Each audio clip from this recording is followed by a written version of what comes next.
Oke, buat apa nih yang bisa didiskusikan di sesi general ini? Kamu ada pertanyaan apa? Boleh banget. Eh, Pertanyaan yang pertama gini ya Pak ya, Mm, mm. untuk lowongan kerja itu kan kebanyakan misalnya di Instagram atau di Telegram ada juga ya Pak ya. Eh, saya tuh pernah nge-apply ke aplikasi Kita Lulus gitu Pak. Itu tuh berpengaruh untuk dipanggil interview nggak sih Pak? Karena sejauh ini saya tuh udah coba ngelamar ke perusahaan di aplikasi Kita Lulus itu belum pernah keterima atau data saya kurang lengkap gitu Pak. Apa Oke, gimana? oke. Ini aku jelasin satu-satu ya. Siap. Jadi setiap hari itu selalu ada info locker baru setiap hari. Oke. Yang nomor dua, info locker itu akan menyebar di banyak channel. Oke. Ada perusahaan yang nyebar lockernya tuh cuma di channel A. Ada perusahaan yang di channel ABC, ada yang di ABCD dan lain-lain. Kayak gitu. Itu dua hal yang pasti. Oke. Yang nomor tiga, kita nggak tahu nih locker yang cocok buat kita, yang pengen kita lamar, yang sesuai dengan keinginan dan kemampuan kita, itu akan muncul lewat jalur yang mana. Oke. Nah, tiga hal ini coba kalimatnya kita gabungkan jadi satu. Jadi kayak gini. Ini buat mindset dulu ya, logika dulu ya. Saya nggak tahu tiap hari locker yang cocok untuk saya keluarnya lewat mana. Tapi yang jelas setiap hari selalu ada locker baru. Dan locker baru itu bisa muncul di banyak jalur, banyak channel. Sehingga yang harus kamu lakukan adalah apply setiap hari menggunakan banyak jalur. Kayak gitu. Oke, itu kesimpulan pertama. Yang kedua, terkait dengan jalur-jalur distribusi informasi lowongan kerja. Jalur distribusi informasi lowongan kerja itu ada beragam. Mulai dari official websitenya perusahaan, ya kan? Yang kedua, official sosmednya perusahaan. Yang ketiga, job portal. Oke. Yang keempat, job fair. Ya. Yang kelima, itu adalah bisa dibilang sumber repost. Gitu. Website perusahaan jelas, ya official websitenya perusahaan tersebut. Gitu ya. Yang kedua, itu dari sosial media perusahaan. Misalkan official LinkedIn-nya perusahaan A, official IG-nya perusahaan B, gitu-gitu. Itu yang kedua. Yang ketiga dari job portal. Job portal ini yang termasuk yang tadi kamu sebut. Ada Kita Lulus, ada Jobstreet, Glints, Indeed, dan lain-lain. Kayak gitu. Oke, itu juga sumber. Ada job fair, online atau offline, bursa kerja, kayak gitu. Itu akan muncul juga, kayak gitu. Yang nomor 5, ada dari mana lagi tadi? Sumber repost. Sumber repost itu yang biasanya tuh ibaratnya sumbernya tuh berasal dari yang 4 ini, tapi di reshare. Misalkan ya di grup WA gitu, grup locker WA aku misalkan. Itu kan sumber repost, bukan aku langsung dapat. Tapi aku dapat dari suatu tempat, aku filter, aku posting ulang. Atau mungkin nanti ada grup Telegram, atau bahkan nanti kamu akan menemukan di Instagram, dimanapun gitulah. Ya kan? Itu yang nomor 5. Nomor 6 misalkan dari mana? Ya dari orang yang kerja di perusahaan-perusahaan itu. Misalkan HRD-nya, dia posting di sosmednya, di LinkedIn-nya, dan lain-lain. Sumbernya itu ada banyak. Oke? Ini yang poin nomor 2. Nah, sekarang poin nomor 1 sama poin nomor 2 harus digabungkan. Yang tadi. Artinya adalah setiap hari kamu harus apply job di banyak sumber. Di mana sumber-sumbernya adalah sumber-sumber yang tadi. Gitu. Website, official sosmed, job portal, job fair, reposan gitu, sama orang-orang yang kerja di sana gitu. Minimal 6 ini. Kayak gitu. Oke. Nah, dari keenamnya ini gitu, kita harus ngelihat dari dua sisi. Pertama, hati-hati ada loker palsu, ada loker asli. Kayak gitu ya. Jadi kamu harus bisa ngefilter itu dulu yang jelas. Jadi begitu kamu lihat loker, ya kan, cek dulu asli atau enggak. Setelah asli atau enggak, masih berlaku atau enggak, setelah itu baru kamu ya lakukan kayak biasanya.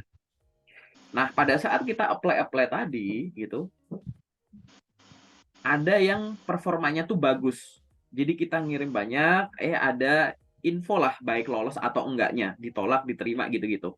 Tapi ada yang mungkin kita kirim gitu, tapi nggak ada kabar. Oke. Nah, ngirim nggak ada kabar itu ada beberapa kemungkinan. Oke. Termasuk tadi kalau misalkan kamu pakai kita lulus atau apapun itu, kita ngomongin secara umum dulu, gitu. Kalau kita udah ngelamar tapi nggak ada kabar, ada beberapa kemungkinan. Kemungkinan pertama, kita memang nggak cocok. Jadi kita nggak lolos. Udah diproses, tapi kita nggak lolos, tapi kita nggak dikasih kabar. Oke, nomor satu itu kemungkinannya. Nomor dua, mungkin masih diproses. Jadi bukannya nggak dapat kabar, tapi belum. Ini harus nunggu. Nah, yang poin nomor dua ini paling sering dirasakan sama teman-teman yang ibaratnya apply di periode tertentu. Jadi misal gini, ada loker yang periode ngelamarnya itu panjang. Katakanlah akan dibuka dari tanggal 1 sampai 30 November misalkan. Banyak orang kan ngerasa kalau setelah aku ngirim lamaran, kalau 2 minggu nggak ada kabar, berarti kan nggak cocok. Ya kan? Nah, sekarang bandingkan aja. Kalau kamu ngelamar di tanggal 1, sama aku ngelamar di tanggal 30, kan beda 2 minggunya. Kalau kamu ngelamar di tanggal 1, 2 minggunya tuh tanggal 14 atau 15. Itu kan masih di dalam periode loker dibuka. Gitu. Barangkali masih diproses, karena masih ini nunggu ininya kelar baru di sini. Karena ada perusahaan yang memang nunggu periode tertentu, nunggu periodenya ini tutup baru diproses, ada yang dicicil dulu kayak gitu. Jadi kemungkinan tadi ya, nomor satu adalah mungkin kamu nggak lolos tapi nggak dikasih kabar. Yang kedua mungkin belum aja, jadi masih ongoing gitu loh. Itu. Atau yang nomor tiga, perusahaan udah nemu kandidat buat ke tahap selanjutnya sebelum lamaranmu diproses. Nah, ini cukup sering terjadi juga. Contoh, ada loker dibuka dari tanggal 1 sampai tanggal 10. Oke. Terus kamu ngelamarnya tuh di penghujung, di tanggal 10 misalkan. Ntar aja masih lama kok gitu. Ya kan? Nah, ternyata sampai dengan tanggal 5 itu pelamarannya udah 500. Padahal perusahaan pengen yang oke, yang lanjut ke tahap selanjutnya cuma difilter katakanlah 100 doang. Nah, mungkin dari 500 orang ini itu perusahaan udah pede nemuin 100 orang buat ke tahap selanjutnya. Jadi pelamar nomor 501 ke belakang itu CV-nya belum kepegang, paham nggak? Gitu, paham ya? Gitu. Nah, ini banyak yang nggak tahu hal-hal semacam ini. Nunda aja, udah ntar gitu. Aku ngurusin ini, udah itu ntar gitu. Apalagi yang diprosesnya di situ tulisnya butuh cepat, gitu. Dibutuhkan segera, butuh join cepat, butuh cepat gitu. Gitu. Ya perusahaan itu serius nulis butuh cepat gitu. Kenapa ya? Karena tadi kalau butuhnya entar ya buka lokernya entar. Gitu loh. Paham ya? Sadar ya gitu. Nanti kamu silahkan share ke teman-teman, banyak yang kayak gitu. Jadi kok aku nggak dapat gini gitu ya? Ya kamu nunda sih. Gitu. Ya, jadi akhirnya belum kepegang. Nah, itu adalah 3 kemungkinan. Kenapa kok bisa kayak begitu? Nah, kemungkinan yang ketiga yang barusan ini belum kepegang ini itu ada turunannya. Turunannya itu biasanya adalah salah prioritas gitu. Salah prioritas tuh gini. Kan cara ngirim lamaran kan tadi kan sumber lokernya banyak, ya kan? Tapi cara ngirim lamaran kan juga banyak gitu. Ada yang lewat online, ya kan? Ada yang didatengin, walk in, ya kan? Online tuh ya ada di klik aja itu ya. Kedua walk in. Yang ketiga ada yang dikirim pos mungkin, ya kan? 4 ada yang diantarin ke kantornya mungkin, kayak gitu. Nah, kadang tuh kita ngabisin waktu untuk nganter padahal yang tinggal klik dicuekin. Paham kan? Ini contoh nih salah prioritas. Kalau kamu nganterin ke tempatnya, bolak-balik katakanlah 2 jam, itu 2 jam kamu kalau duduk udah bisa apply berapa banyak. Gitu. Yang kedua, contoh salah prioritas lagi, apa misalkan? Kita sibuk mengejar nama besar perusahaannya, padahal perusahaan tersebut nggak lagi buka loker. Jadi kita sibuk untuk apply job yang lagi nggak ada loker. Tapi yang jelas-jelas lagi buka loker, ini entar-entar gitu. Paham nggak? Hanya karena, wah ini aku pengen ke situ, Nah itu. Ini salah prioritas lagi. Harusnya selesaiin dulu ini. Kalau udah selesai baru tuh yang kayak gitu. Atau misalkan salah prioritas lagi, ini maksudnya salah prioritas ini lebih kayak ke ngulur waktu ya gitu. Akhirnya turunannya yang nomor 3 tadi gitu. Akhirnya jadi nunda. Kan nunda ada yang kayak memang ada kesibukan lain, atau misalkan oh, aku masih jadi asdos nih gitu. Itu ntar dulu deh, aku masih mau ke sini nih. Nah, itu ada turunan kayak begitu lagi gitu. Nah, hal-hal semacam ini yang nanti akhirnya ya tadi ada kemungkinan semacam tadi, paham ya? Kayak gitu. Lalu ada nggak kemungkinan kalau kita udah pakai job portal terus nggak ada panggilan sama sekali, terus apa yang harus dilakukan? Apakah gara-gara CV kita yang salah atau gimana? Nah, ini ada beberapa nih, kamu harus identifikasi. Poin nomor 1 yang aku ingin sampaikan adalah dibiasakan mereka loker yang udah dilamar. Jadi misalkan kamu habis apply, kan banyak orang gara-gara pakai job portal tinggal klik apply, klik apply, klik apply gitu kan. Klik klik klik aja, jangan gitu. Begitu kamu klik apply, kamu punya rekap di Excel atau spreadsheet gitu. Bikin kolom-kolomnya, tanggal sekian saya ngelamar di kolom PT apa, posisi apa, info lokernya dari mana, ngirimnya via apa, keterangannya apa. Misal tanggal nomor 1 tanggal 1 PT ABCD, posisi admin staff, dapat loker dari website perusahaan, kirim via email, keterangan, baru mengirimkan berkas per tanggal 1 gitu. Bikin direkap begitu. Nanti kalau kamu udah punya rekap banyak, ya kan, nanti bisa dievaluasi. Oh, dalam waktu sebulan aku udah ngirim sekian ratus. Dari sekian ratus, sekian aku kirim via job portal, sekian lewat email, sekian lewat website. Dari katakan 1000 lah, kita ngomongin angka 1000, dari 1000 ternyata yang ke tahap selanjutnya itu ada 100. Dari 100 itu 50 dari website, 40 dari email yang kamu kirim via email gitu. 10 dari job fair yang kamu datengin. Nah, nanti kamu jadi bisa mikir, oke, dari website udah banyak nih, tinggal pertahankan atau tingkatkan. Bagus, ya kan? Yang dari email, oh ini udah bagus gitu. Dari job fair cuma dikit. Ya, nanti coba cari job fair yang lain, ditingkatin. Nanti kamu jadi mikir, tapi kan aku juga ngirim lewat job portal ya, lewat A, B, C, tapi kok nggak ada yang manggil sama sekali gitu. Jadi kecurigaan itu bener-bener udah muncul angkanya. Karena banyak teman-teman juga yang nanti kita di sesi kedua ya, nanti aku akan cek. Ngerasa bahwa lewat job portal itu kurang efektif, padahal yang kurang efektifnya ini adalah gini, bisa dua. Jadi kurang bener nyiapin infonya sama kurang bener cara pakainya. Nah, banyak dari teman-teman yang kurang efektif di cara pakainya. Jadi CV-nya udah bagus, akunnya udah bagus, tapi intensitasnya rendah.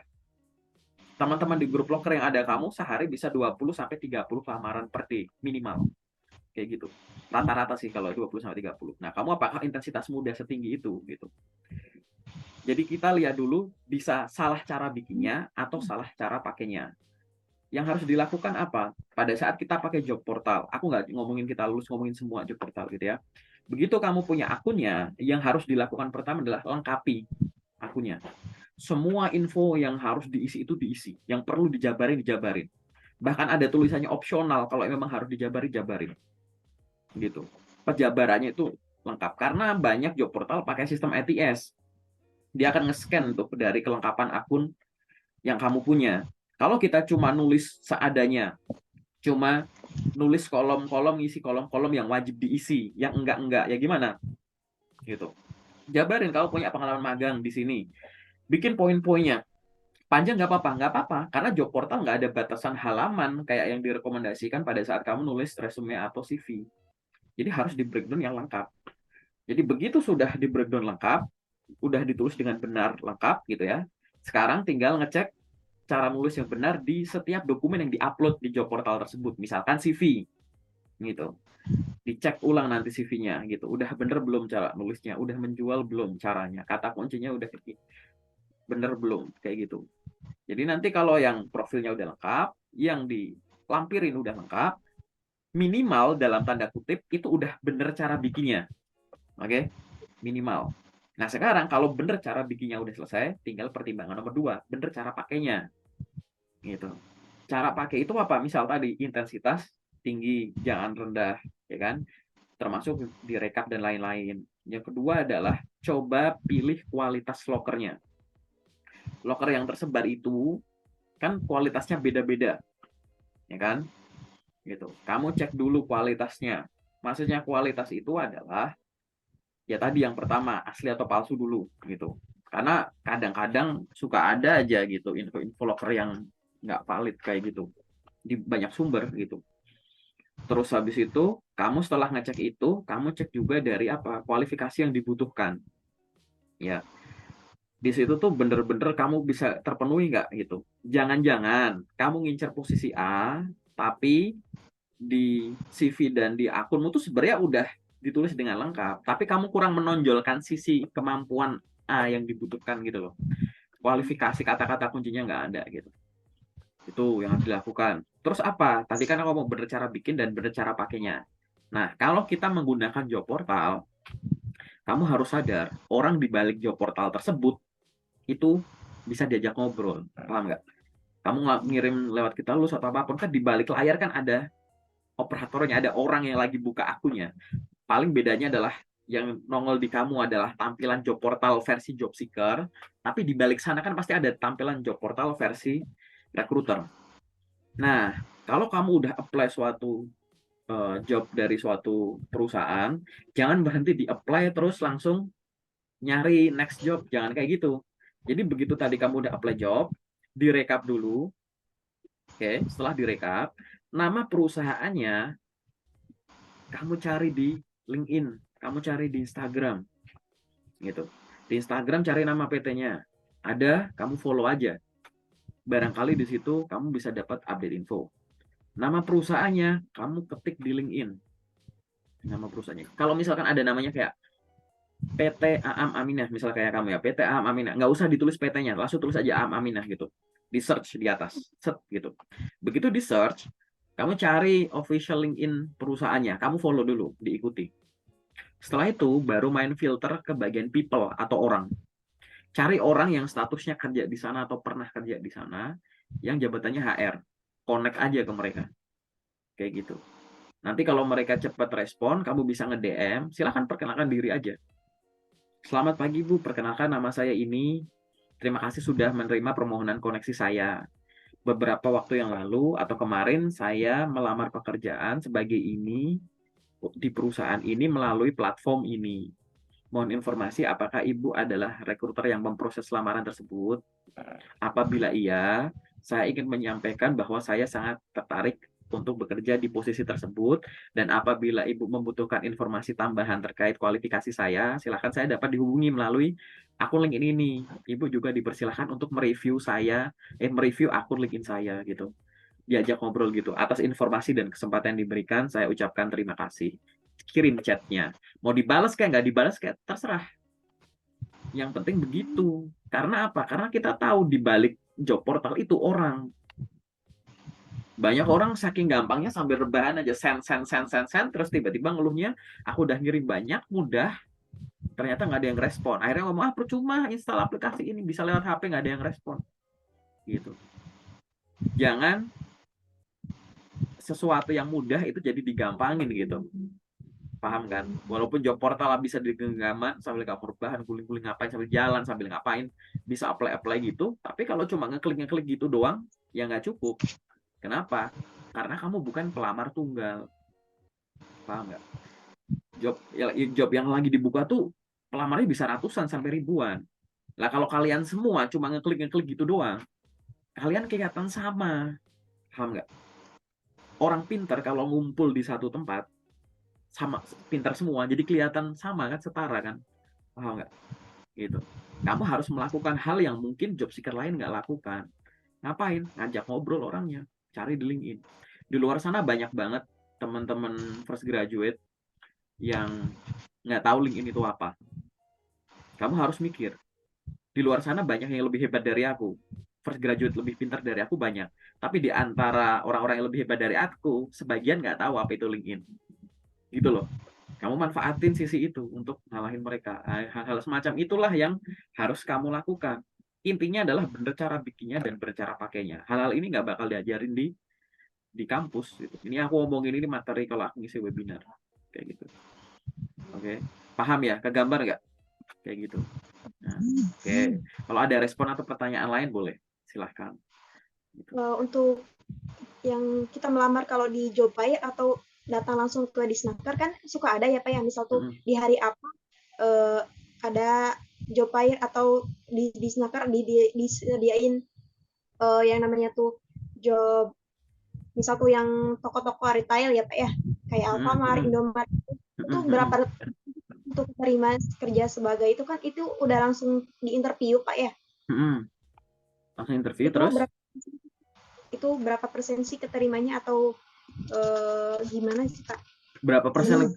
Maksudnya itu berapa persen keterima itu gimana? Kemungkinan kamu diterima. Kemudian orang diterima ya 50-50 kan ya? Antara iya dan enggak ya nggak sih gitu. Kalau kuota berapa orangnya terserah orangnya. Tapi kalau barusan kamu nyebut Alfamart gitu ya, Alfamart itu lokernya itu kalau bukaan se-Indonesia itu langsung ratusan. Karena dia langsung buka-buka banyak cabang. Nanti kalau kamu pengen ngincar perusahaan tertentu, khususnya Alfamart yang barusan kamu sebut, saranku nggak usah nungguin di Snacker itu aja.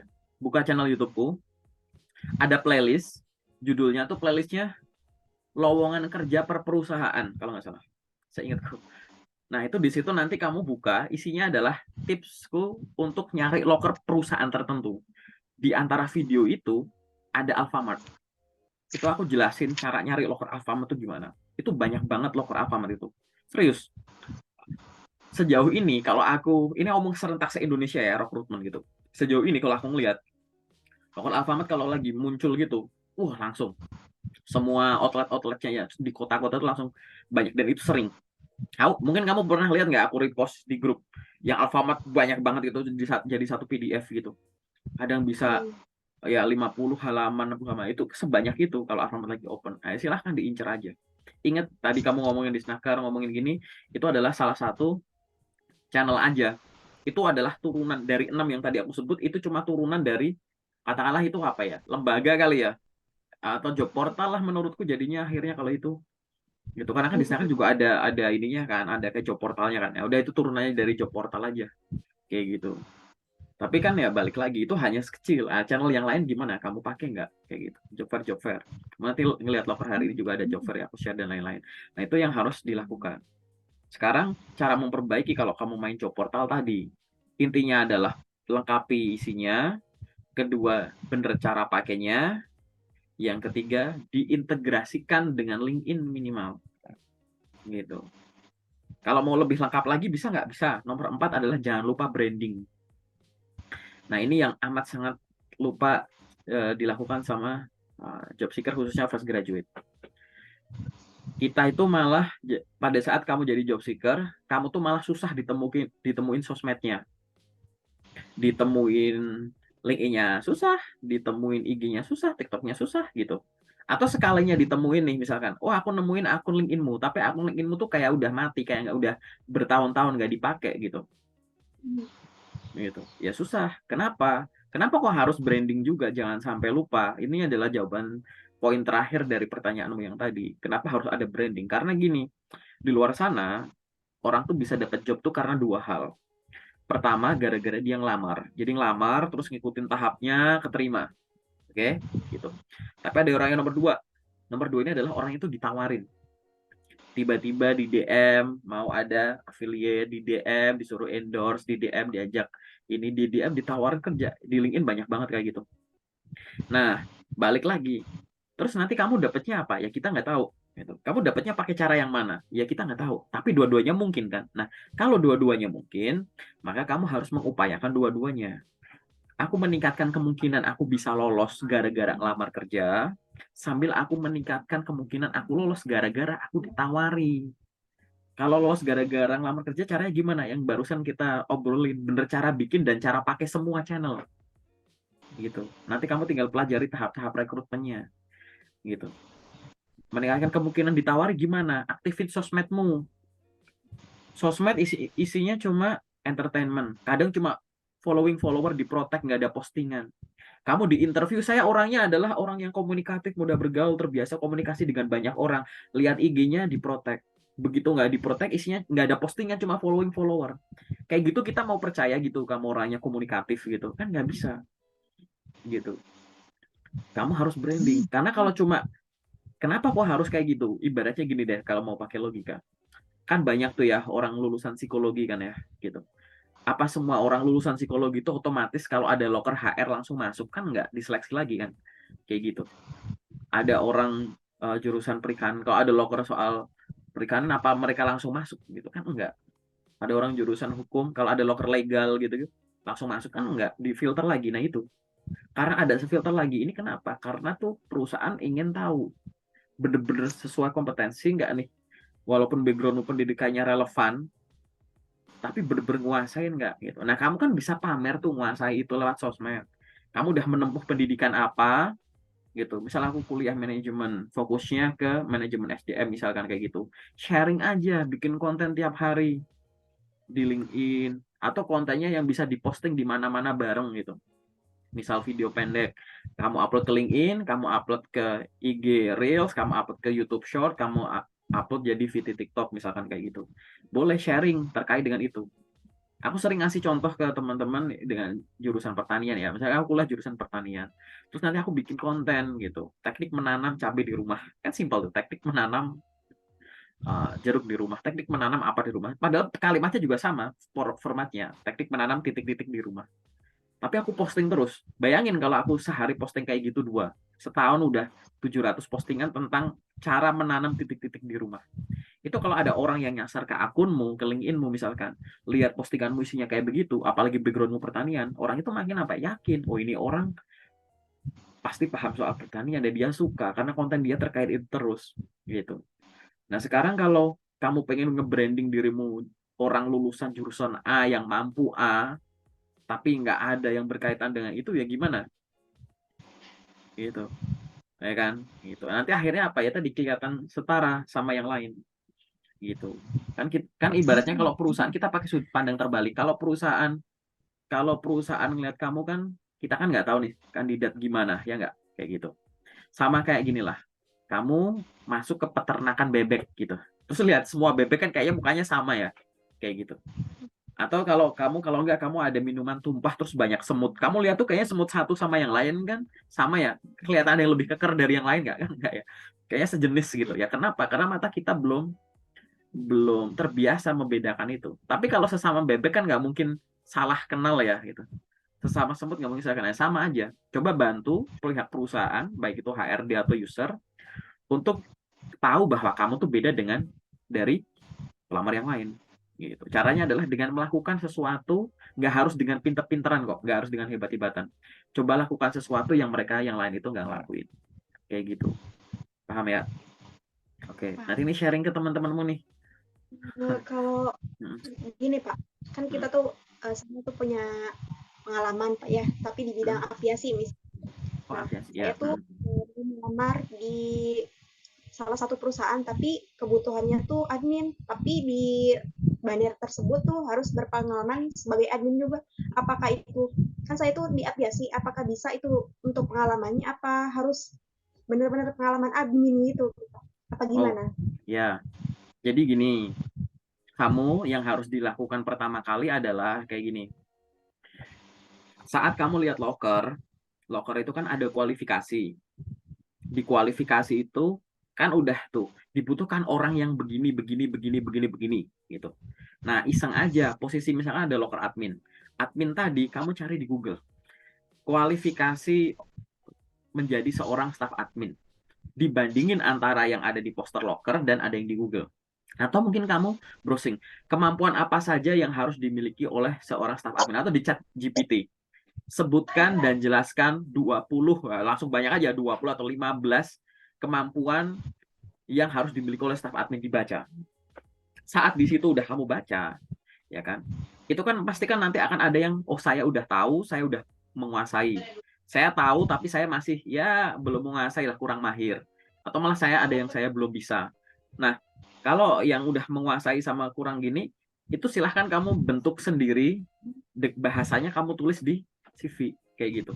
apakah seorang staff admin yang diterima itu harus yang punya pengalaman? Loh, kalau di poster lokernya nggak ditulis kayak begitu, ya enggak. Contoh misalkan, ada loker jadi staff admin. Beda loh yang kualifikasinya misalkan minimum pengalaman 1 tahun sebagai admin.